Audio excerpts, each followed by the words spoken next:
Broadcasting music created larger audiences for artists. Radio stations would create programs based on musical genres, and ultimately creating entire station formats to serve these expanding niches. Minority groups were elevated, especially African American communities, by showcasing their music and giving them a greater sense of identity. The development of rhythm and blues led to important labels like Chess in Chicago and Stax in Memphis that saw the potential for a widespread market. When it shook, rattled, and rolled into the mainstream by a great white hunk, rockabilly producer Sam Phillips was searching for a way to combine the various ethnic genres being recorded in a studio, but his big discovery was Elvis Presley. Transistors took radios out of living room furniture and onto the streets, allowing youngsters to listen to what they wanted to hear, and what they wanted to hear was rock and roll. The combination of sensational disc jockeys and record labels targeting youth created a hysteria out of hero worship and teenage crushes, eventually fueling a cultural revolution that expanded minds and substance abuse, and amplified the call to make love, not war. The record industry was also making inroads through television promotion, staging artists in a 3-camera setup, throwing some amazing dance parties, or some solid gold choreography.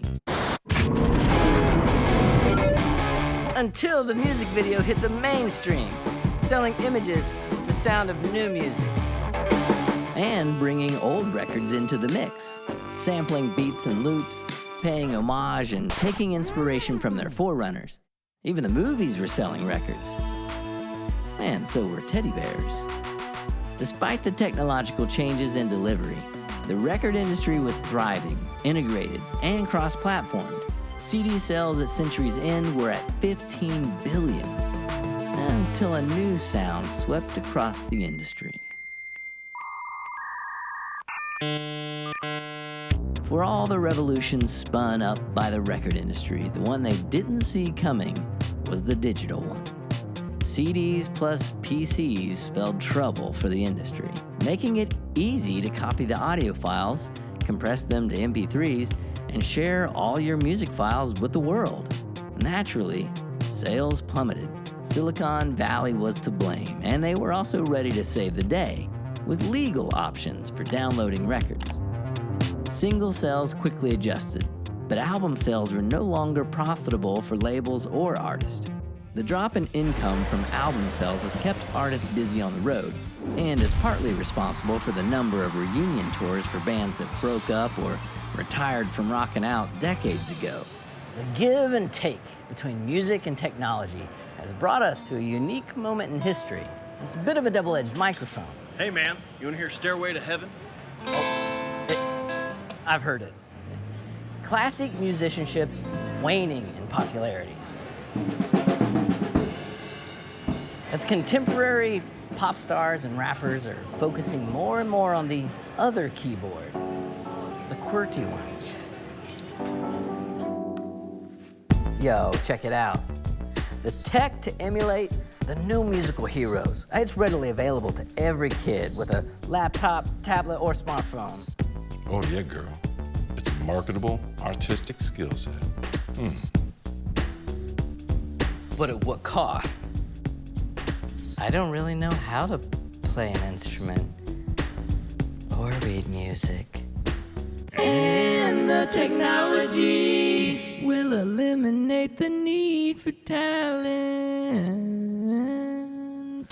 And speaking of talent, let's get out on that stage and look good.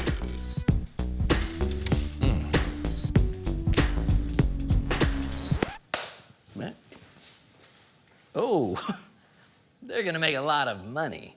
And speaking of money, the way artists are making it is changing. In 2018, the top heritage artist, which is a polite way of saying old, made more money overall than the top contemporary acts.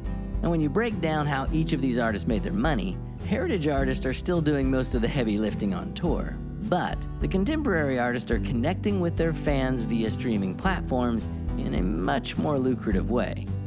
Overall, album sales have dropped over 18% in 2018, while audio and video music streams jumped more than 35%, setting a record high of over 534 billion streams. As this progresses, and it 100 billion% will, not an official stat, as it's likely to continue, the heritage artists and their fans will need to adapt or be left behind. This video is inspired by our PBS series, Reconnecting Roots. Visit reconnectingroots.com to watch the full episodes or to check out our music and podcast. Give us a thumbs up and subscribe so we can keep making more. Thanks for watching.